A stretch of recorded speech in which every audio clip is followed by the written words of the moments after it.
Like, really, you. Like, I'm with you on this. I'm with you. You. These people. Like, Sarah's getting very uncomfortable. Hello, everyone. Welcome to The Next Level. I'm JVL here with my best friends, Sarah Longwell and Tim Miller, fresh off of our triumphant conquest of C-SPAN. I don't like to overpromise and underdeliver. Are the ratings in? Have the Nielsen ratings come in yet? I haven't seen them, but I just think objectively that was the best 45 minutes in the history of the network. No? Do you disagree? Sarah's more of a C-SPAN watcher and consumer than I am, so I don't know. Sarah, what do you think? I'm not a consumer, but I, as much as I am, I go on C-SPAN a fair amount, and I let the people yell at me.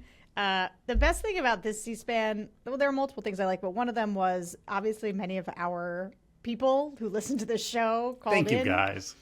Which was very nice because it had people being like, I'm a big Bulwark fan, not just people being like, you are little communist, bastards. We got a few of those, but they were late in the show. We got pumped up first by our people. I do think whoever the guy is who called in and asked JVL to do the Cletus voice. Dave. Yeah. Show yourself to me, sir. We're going to comp you for life. I got to tell you, my big regret, and I was so thrown off by the woman from Atlanta. And I thought it was a bit for a minute. And so since Sarah speaks to people more often than me, she knew it wasn't a bit, but I thought it was a bit. And so, she's going on, and then he comes straight to me. I was figuring JVL was going to jump in, and the host jumps right to me. And so I feel like I was like an 8 out of 10 on that. I'm grading myself like a B- because I looked back at it and I was like, I'm a little hungover.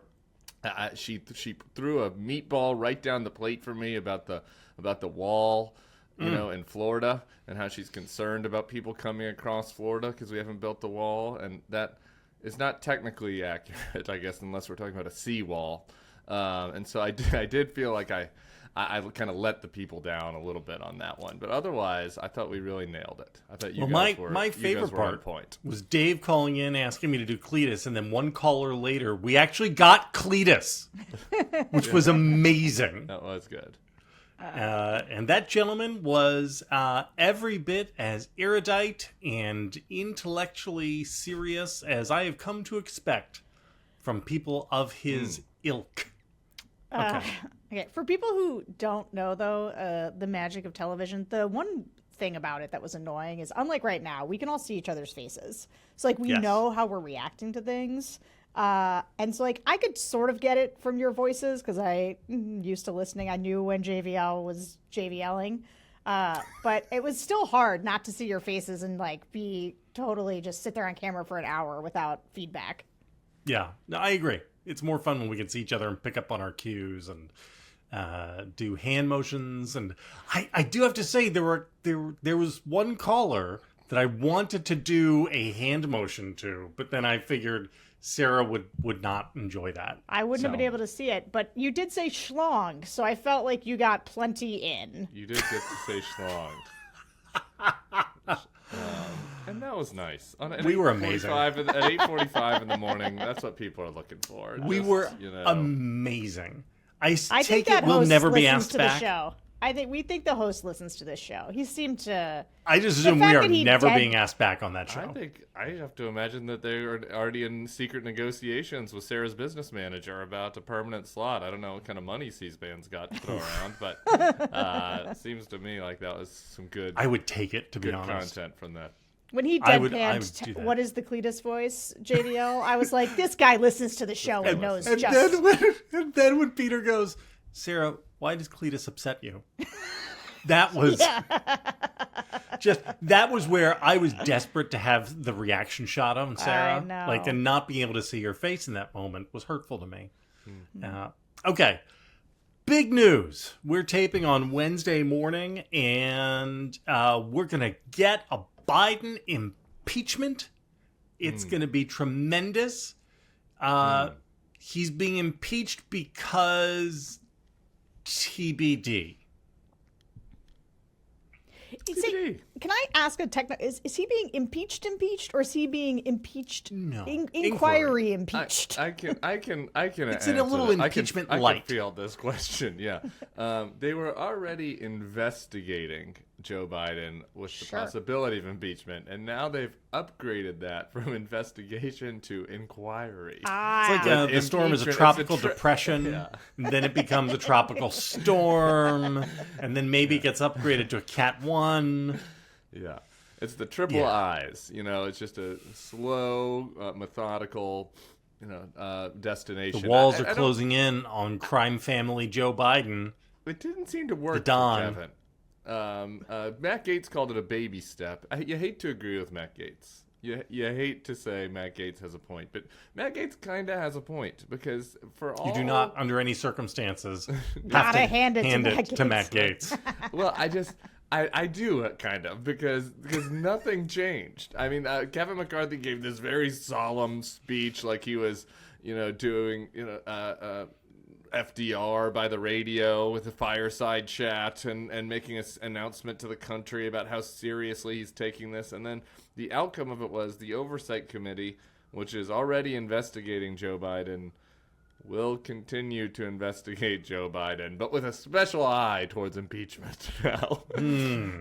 So it was kind of a baby step, I think, as Matt pointed out. The other interesting thing, I think, from a technical matter, that is the big tell of this whole thing, is that it was just 11 days prior to this solemn press conference that Kevin McCarthy, in a gaggle, was saying to reporters that he was not going to do an impeachment inquiry without a full vote of the House, because this is a big step, not a baby step. It was a big step to move to impeachment inquiry.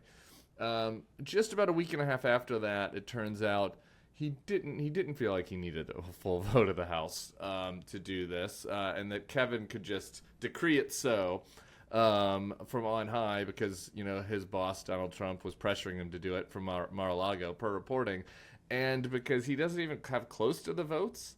And when you're always trying to figure out how big is the closet normie caucus in the Republican side, the whip count was that there were about 30 that were wavering on whether that they would vote for it. Some So there are percentage only of the 30 were 30 hard-nosed. Republicans in the House who That are were in the closet, wavering oh, on the closet. question Yeah. of whether or not to impeach Joe Biden Some percentage for nothing. of some percentage of the 30 were a no, and then another percentage they were going to have to whip, and they only had 5. They only have 5, to give, unless they're going to, pick up a Democrat.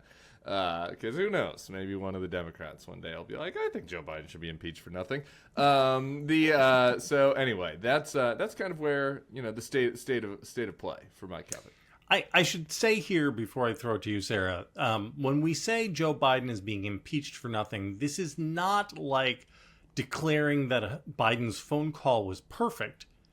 We mean that literally there are no charges or allegations. As Nancy Mace said on some TV show, she doesn't know what they would impeach Joe Biden for. That's what the investigation is for. Well, I don't know And if you so read Rich there's- Lowry's column. Oh, recently. I didn't. somehow I missed it. We already know Joe Biden is corrupt. We Oh. already know Joe Biden is guilty. Here's the thing. I do Of think what? that Did Rich write that from Bedminster when he went to have lunch with Trump? Was he invited to the Trump lunch, do you think, or was that? I gotta how say does an I invite to skimmed Bedminster it. happen? I skimmed it. wonder. I only read part of it. But the gist was, here's the thing. I do think that Joe Biden should not have done this bit with his son where he hopped on phone calls that Hunter was having with clients. I think that is not good. And I think, like in a different world on Earth too, where things were normal and we'd had a normal Republican president that I was, somewhat supportive of, I would be like saying, Joe Biden should not have been throwing his weight around as vice president and help his son's business dealings, especially when they all turned out to be kind of shady. Though I will say, technically, I think this situation was more like Hunter would be with his business people. He'd call Dad, and he'd be like, "Hey, Dad, what's happening? How's the weather? That's What right. how'd the Eagles do last night?" And so then if you're Joe Biden, it's like, okay, I agree. He probably was playing a little bit too fast and loose, but it's like, what do you need You need an intermediary to accept your phone calls with your son, to be like, Hunter, young man, are you sober right now? Are you with a foreign national? Like, Yep. okay, you're not. Now you can talk to your dad. I guess you know what I mean? Like, I think that's the situation. I think that's right. And that's why I would say on the scale of badness that we live by, like, you should be aware that you're the vice president and that your kid is on these boards and that actually you need to treat this with some discretion. Also, like, impeachable offense, I think that that's more than a stretch. But my point is that the Republicans have kind of moved into this, like, well, Biden's already guilty, and and the Biden crime family. But the main thing I want to say is did you hear Matt Gaetz' speech that he was giving? It wasn't the baby step thing, was whatever. He told Kevin McCarthy that he needed to get in compliance. Oh, yeah, I saw that line. And this is why I got to hand it to Matt Gaetz, honestly. I mean, he just treated him like a beaten puppy. And he had him. Yeah. He has him. Like, Kevin is marching to Matt Gaetz's, and Matt Gaetz and Donald Trump are chatting it up, figuring out how to, pull the strings on Kevin to make him do this impeachment. But did you guys see Fetterman, when they told Fetterman about, and he was like, ooh. I think Fetterman's a little bit of he's a goofball, but I agree with his assessment of, that assessment is about right, of impeachment. I think they should impeach Joe Biden. I think that I've been listening to these Democrats.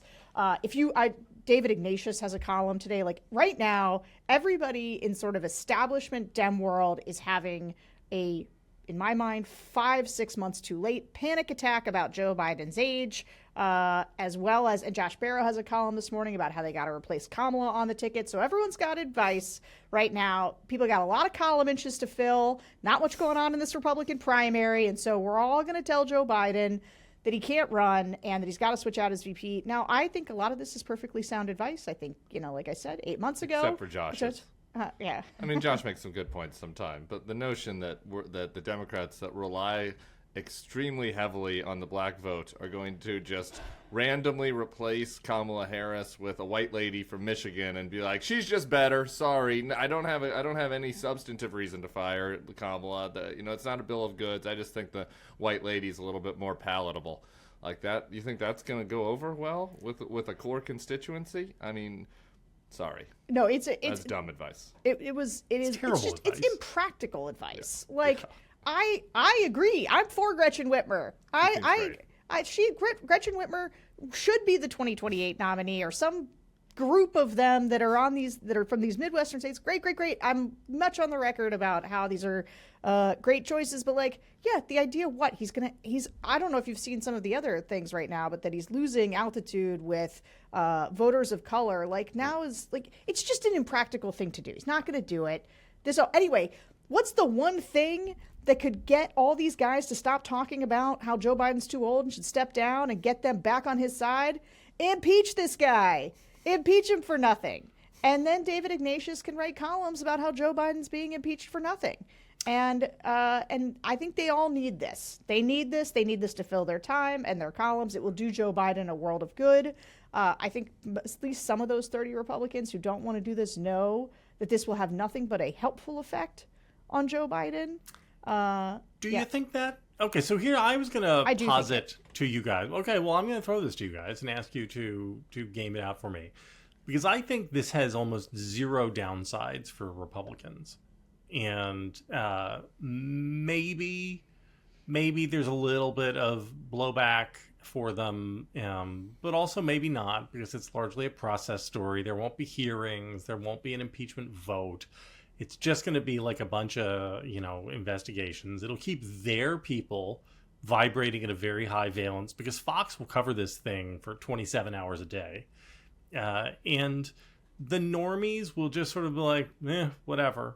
Inflation's too high, and I don't know. It just seems costless to me, to the Republicans, and maybe it actually helps muddy the waters on the Trump corruption stuff to help a bunch of country club Republicans stay on side come November 2024, because they can tell themselves, Well, I really don't like Trump. But, Biden's just as bad. Look at this. Biden's I mean, pretty the corrupt. Biden crime family. Yeah, I'm torn on this, actually. I do not share, and I'd love for Sarah to walk me off the ledge. I do not share the Fetterman-Longwell bring it on position exactly. I think that it could turn out that way. I think that the best thing that the Democrats have going for them is that the Republicans who have been prosecuting this case so far, like Comer, seem particularly stupid. And so that's helpful, right? And I think that just generally as a talking point, speaking to the normies that JVL likes to mock, the people who, grocery bills are going up while their salary stayed the same. I know that that's a mockable thing for you, JVL, but for those people, for Joe Biden to be able to say to them, hey, I'm trying over here.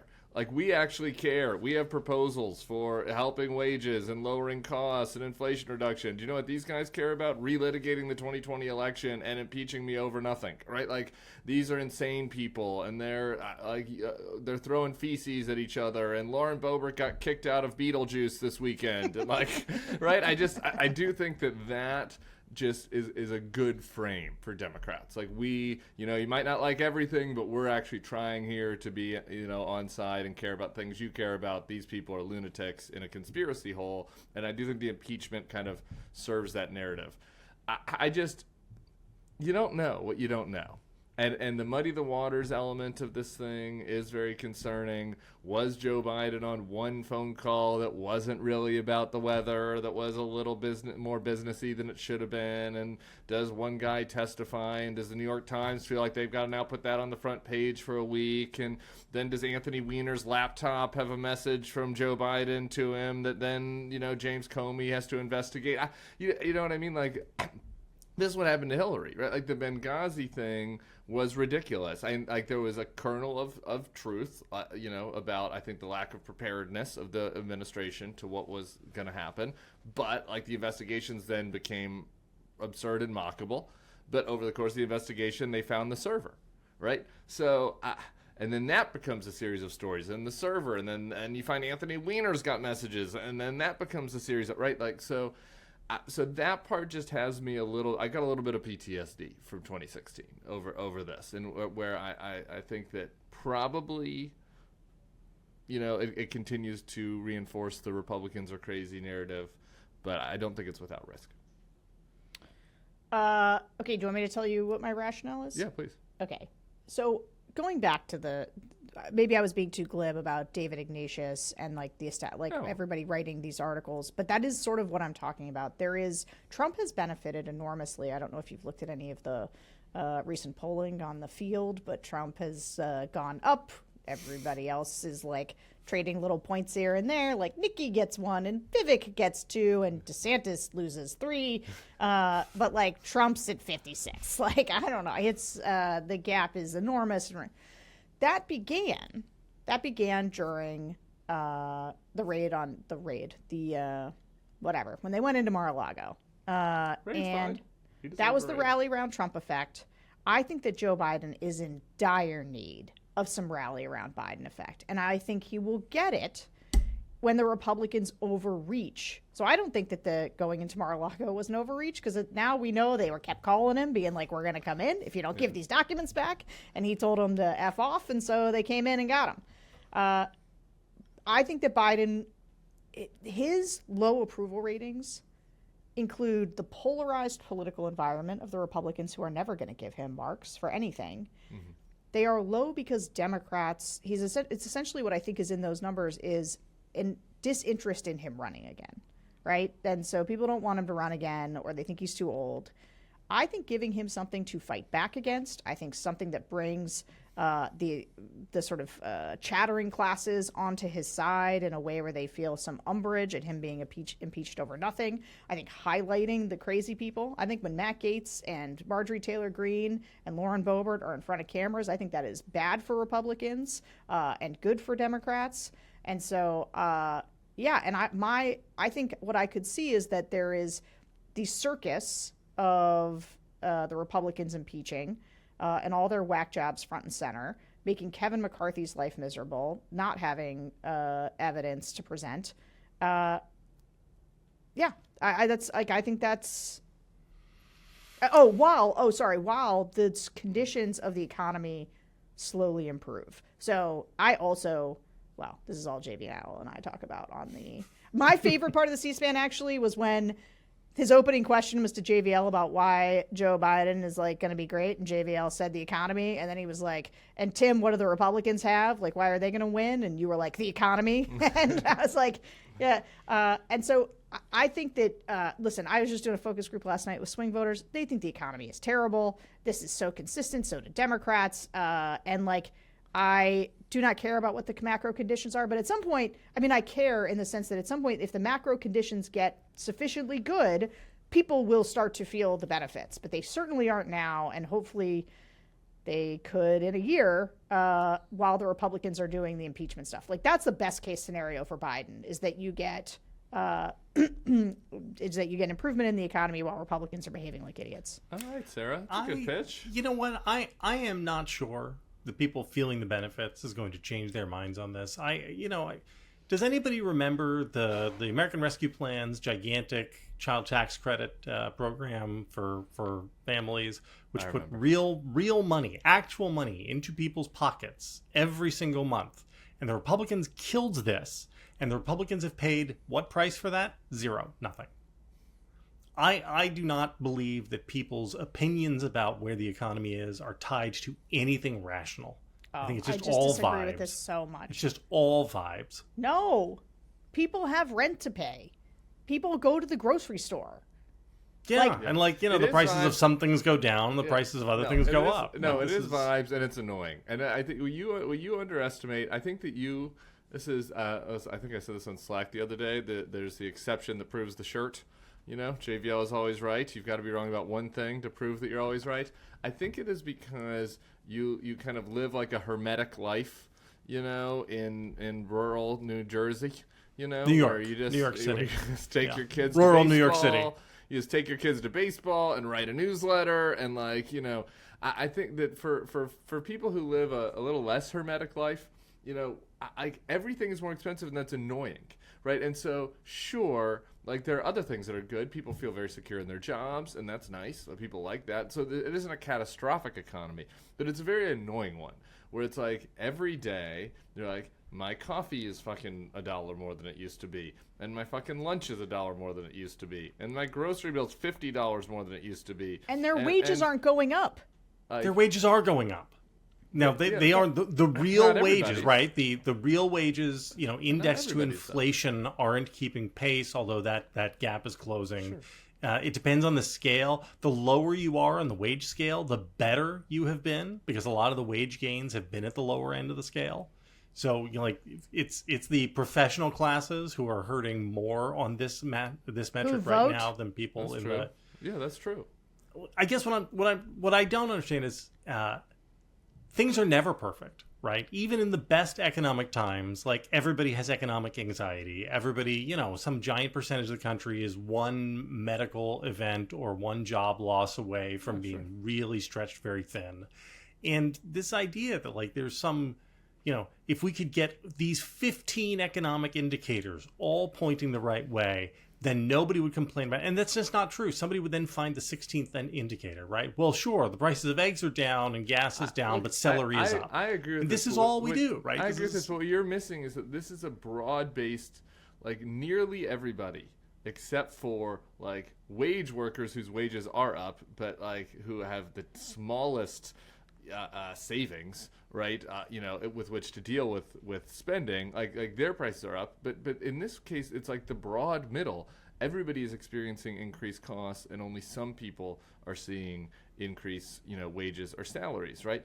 And so, this is different, right? Sure, in 2019, when the economy was good, some people at the lower end of the scale were complaining about income inequality. Yeah. Rightly, by the way, rightly. And income inequality has decreased somewhat, over the past 4 years. And so that's something that you hear less about now, right? So you're right. There is always something, not everybody's going to be rich. We're not going to live in a world of bounty and plenty where everybody can do whatever vacation they want. But there's something unique about this particular economy that the low level annoyingness, I don't think that's a real word, but you know what I'm saying, touches a lot of people. Yeah, and again, I think like everything is relative, and compared to where we were 2 years ago, it's better. It's just objectively better in every way. Nobody thinks that though, JVL. Like this is part of like what is. Well, I don't know what to tell people then. I mean, okay, well, this is why Joe Biden might like. I just think it's a real gap in even just like analysis to just be like, well, people are wrong about how they feel about this economy when the prices are being up. Like if you've sat, like if you go to any family functions, you sit around with a bunch of 60-year-old women. You know what they do? Yeah, right. You don't do this. They all sit around and talk about like, do you know how much X was? Did you see how much X was at the store? Like, that's just what they talk about. Or if you're with a bunch of 20-somethings. Isn't this what old people always do? If you just sit around with a bunch of 20-somethings, they talk about how they can't afford rent in the cities where they live, that it's so high. It is... But that's what all my friends did when we were 22. I mean, you know, like I think these things are permanent. I am not dismissing them as being unimportant. I think they're very important because people's perceptions are real. What I'm lamenting is that America is going to send a guy with 91 criminal indictments against him who is responsible for the excess deaths of hundreds of thousands of people because of his mismanagement of COVID. They're going to put him in the fucking White House again because they look at the economy, which is by all objective measures, okay. Maybe not the greatest. Maybe it's not 1984, but it's not better 2020. Than actually. It's, you know what I'm saying? Like, and they're going to make that choice, and I don't know what that says about us. And I'm not going to just like sit here and pretend that because people are stupid that they're. No, I mean, sure, like in our system, everybody is always in a precarious position, right? And everybody feels economic pressures, and it's that way when times are good and when times are bad. It increases, and you get more anxieties depending on what the problem is. The baseline measure is always going to be unemployment. That's the most important thing, whether or not people can have jobs. And like, this is where we do agree. If you're saying I'm going to vote for Donald Trump and put that fucking madman in the White House and risk our entire country because you have to cook dinner one more time a week, then go out or go to DoorDash, like, really, fuck you. Like, I'm with you on this. I'm with you. Fuck you. Fuck these people. Like, Sarah's getting very uncomfortable. Fuck these upper middle class people that like are financially stable and are, by the way, living lives of absolute unimaginable extravagance compared to their parents and grandparents. People are like, things have gotten worse. It's like, no, fuck you. My parents, when they were kids, their parents cooked meatloaf fucking 5 days a week, and they ate the same goddamn special chicken every Tuesday. And so like now these people who live in big cities and have chose to do this and can travel and can fly and can fucking talk to people on their magic phones, like, right, I'm with you. That they would then say, I want to vote for Donald Trump. That is decadence. Where I disagree is that like that doesn't mean that it's not something that people are feeling, and that there aren't people on the inverse side of that scale, and the lower middle class side of the scale, for whom things are really tight.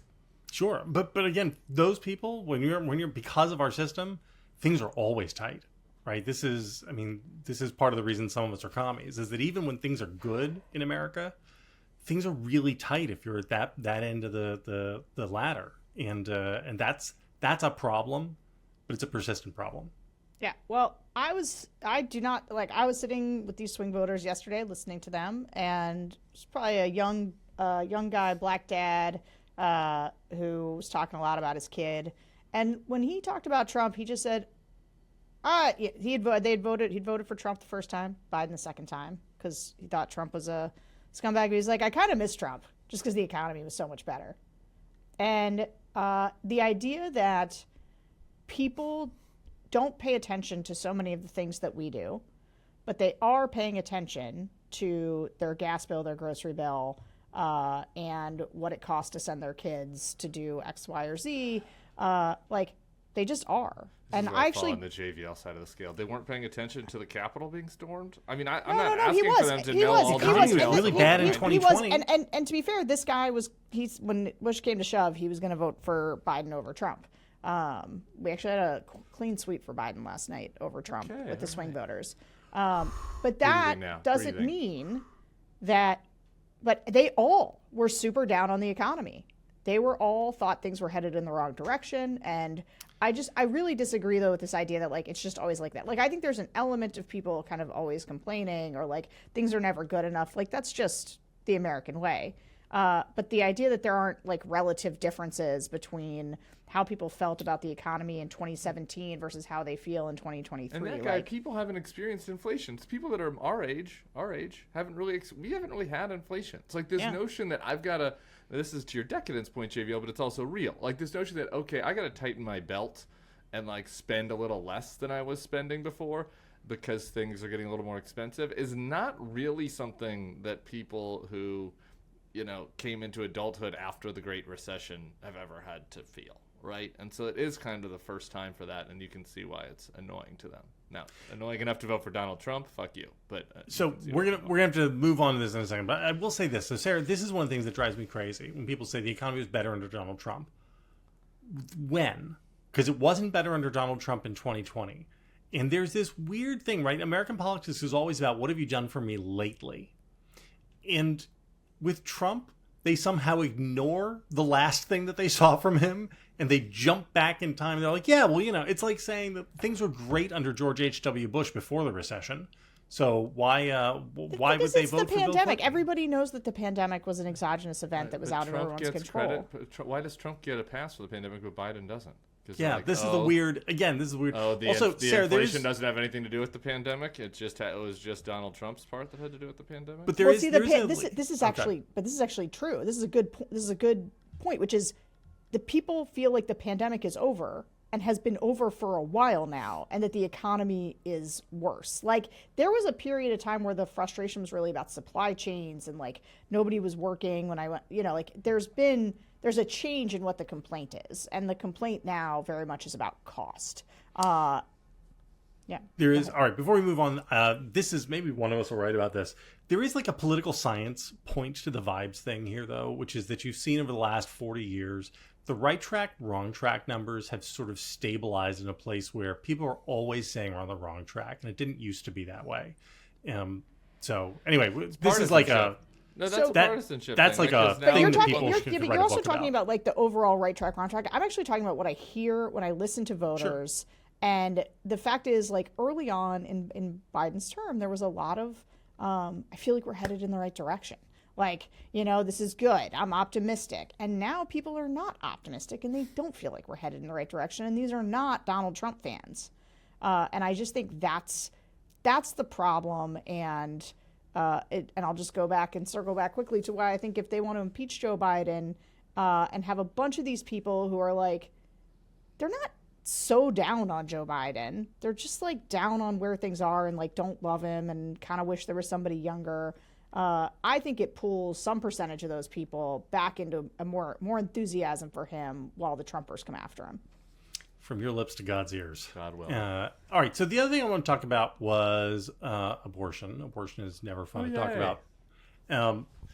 So in Texas, we have 2 counties which have passed laws concerning abortion trafficking. These 2 counties are strategically located along interstate highway routes, and the ordinances that they have passed make it illegal for anyone to drive on roads through the counties for the purpose of obtaining an out-of-state abortion. And the legal mechanism here is like the SB 8 bill. It is a series of private lawsuit bounties. And so if you spot someone who's driving through your county on the way to get an abortion, you can sue them as a private citizen. And this is part of a planned out strategy throughout the state of Texas to strategically hit counties around all of the interstates that leave the state, as well as airports, counties with airports in them, to try to shut down what they call abortion trafficking. This is a real thing that is happening. Again, 2 of the counties have already passed the laws. These laws are now on the books for it.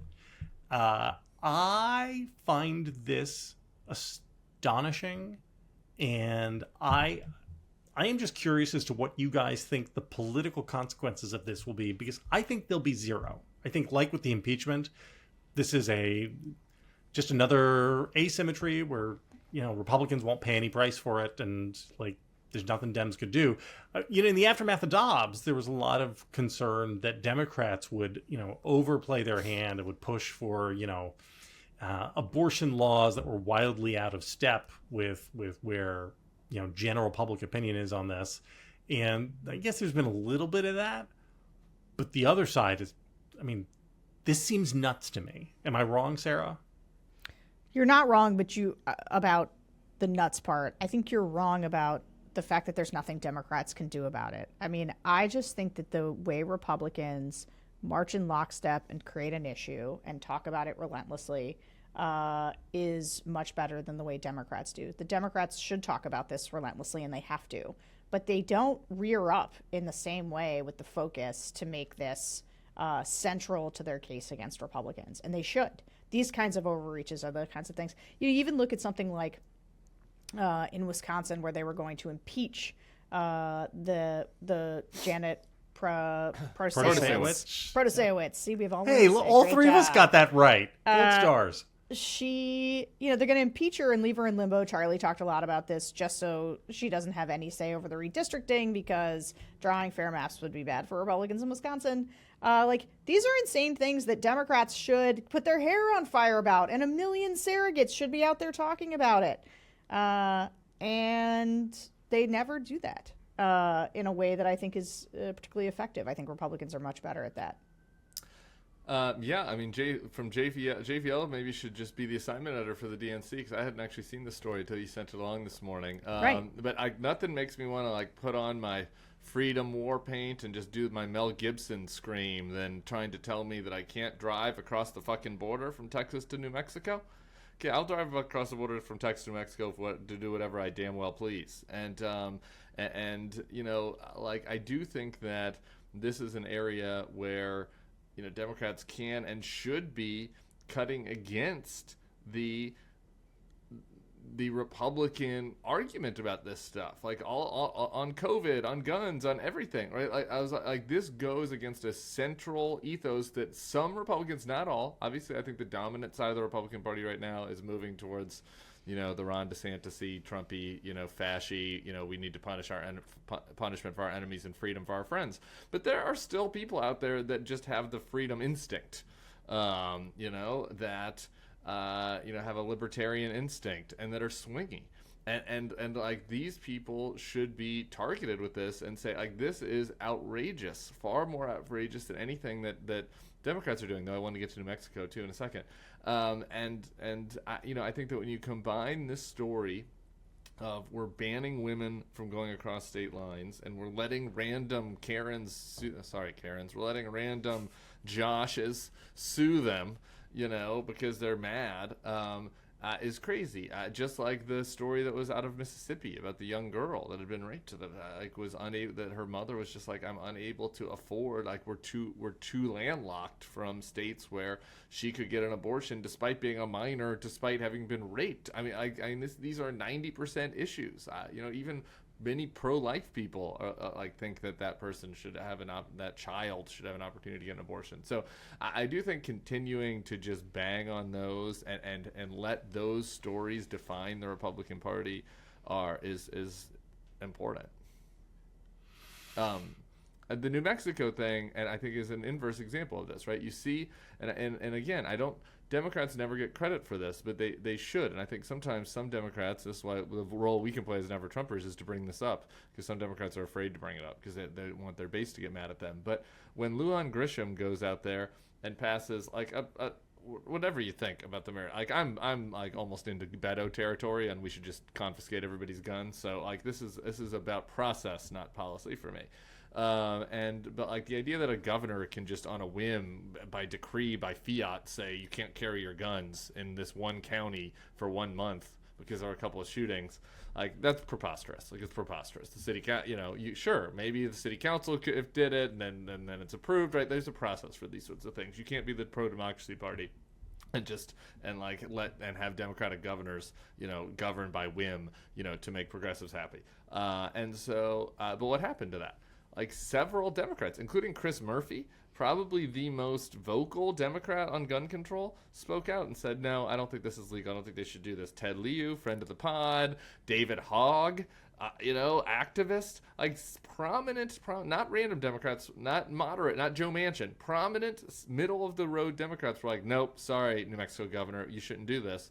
And so again, it's that asymmetry you always talk about, JVL. It's like, why can't, like, Democrats need to do better about taking credit for the fact that when there are oversteps on their side, they're self-policing, and then expose the other side when there is no self-policing. You're not going to hear, will a single Republican be like, hey, what's happening in Texas is wrong? No, of course not. Yeah, no Republican said anything when Trump lived by executive order, when he was when he was commandeering money for the wall, when he's the purported nominee, and he also talked about suspending the Constitution. But that is not an excuse for a Democratic governor to just say that the Constitution doesn't matter. And what I loved about Ted Lieu's post is he didn't just post about it and disagree with her. He was like slugging it out in the comments because a bunch of people who don't know enough about the law were trying to explain to him. And I do believe he's certainly a lawyer, if not a constitutional scholar. He knows a lot about it. And he was just kept like posting like, I'm sorry that it is this way, but the Supreme Court has ruled on this, and like for her to do this is unconstitutional. And so I did appreciate them jumping on it. I think more people could have done it because it's a kind of a slam dunk. This is an anti-constitutional measure. She can't do it. I would have loved to have seen. I think you're right. I saw like David Hogg, and there were a lot of big people. I'd also love to see. There was like her own attorney general, I think, also. Yeah, but like, did you read Joe Perticone's thing? Because it was sort of like the senator in her state was kind of like, yeah, like there was a little bit of people don't love the idea of criticizing her because they agree with the sentiment behind it. But that's not the point. Like when you say this is a process thing for me. Yeah, like we have, like it's not like a small thing. It's not a small thing to be process oriented. It's the whole thing. It's the whole thing. So this is what again, asymmetry, right? Defund the police in 2020 was a very salient issue. It by all accounts moved a ton of votes. It really hurt Democrats down ballot in House races and governor races. And Defund the Police was a movement with like Cory Bush and 15 progressives on Twitter behind it. No, that diminishes it too much.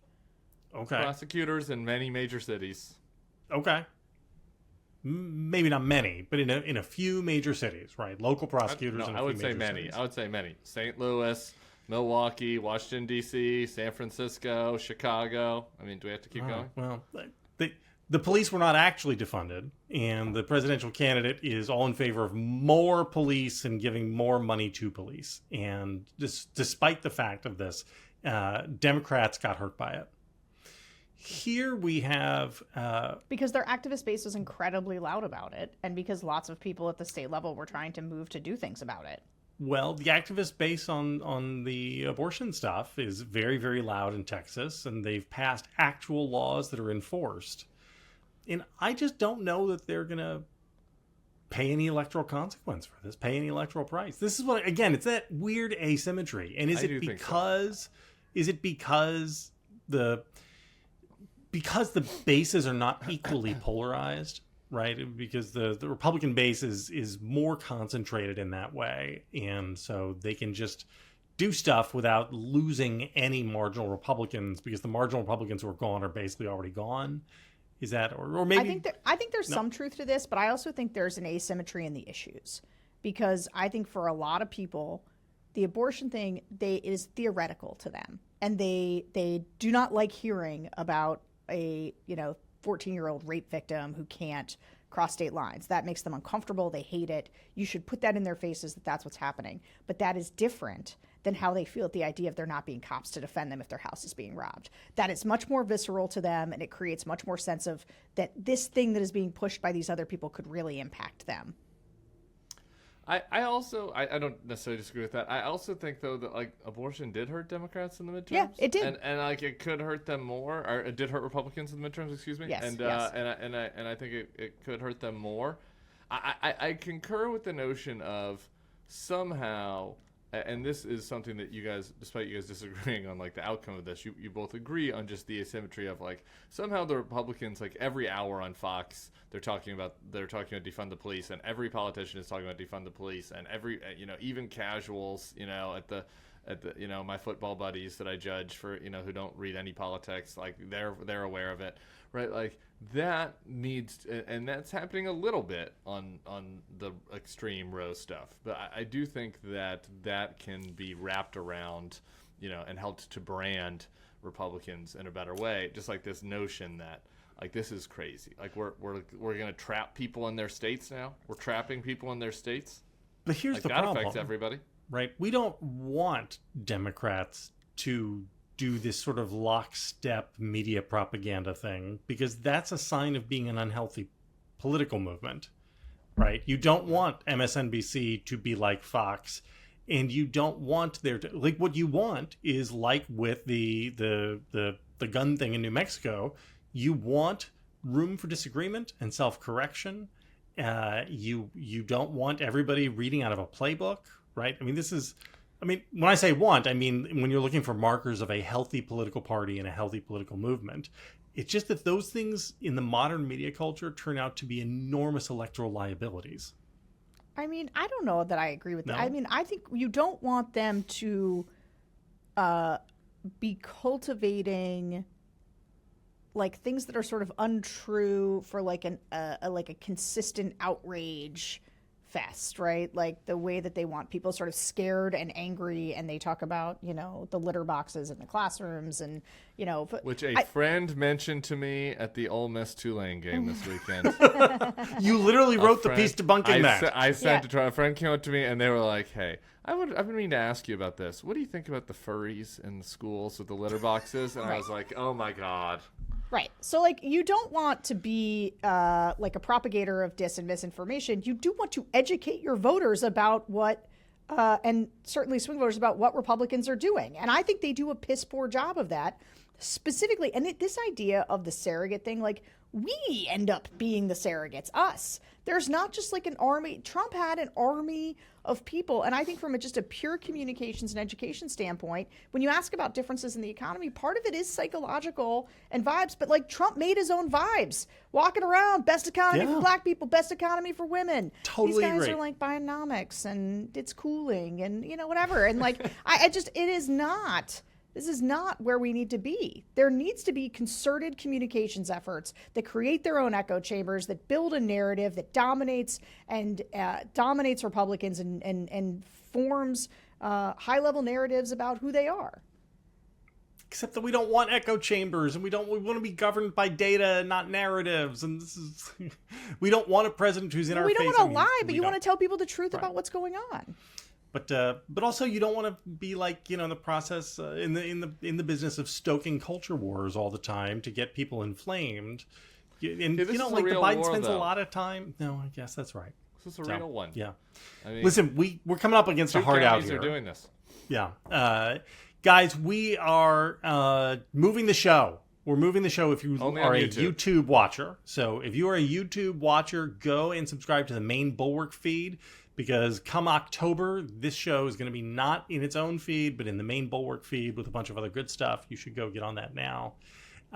Before we get out of here... If you're a podcast listener, or you listen on Substack, or you listen on your URL on your browser, I've learned since you said this that a lot of people listen to the show in very strange ways. If you have a carrier pigeon that brings you a audio file that they play outside your home, nothing changes. Tape. Only if you listen to it in a boombox. You have Lloyd Dobler standing outside your bedroom window with a boombox and a cassette tape of this show. That will not change. Lloyd will still be there next Wednesday afternoon. Doesn't help our ratings, really, but we appreciate every listener. But yeah, it's only for YouTube people. Everyone else can just ignore that. All right. Good show, long show. We got to get out of here. Bye.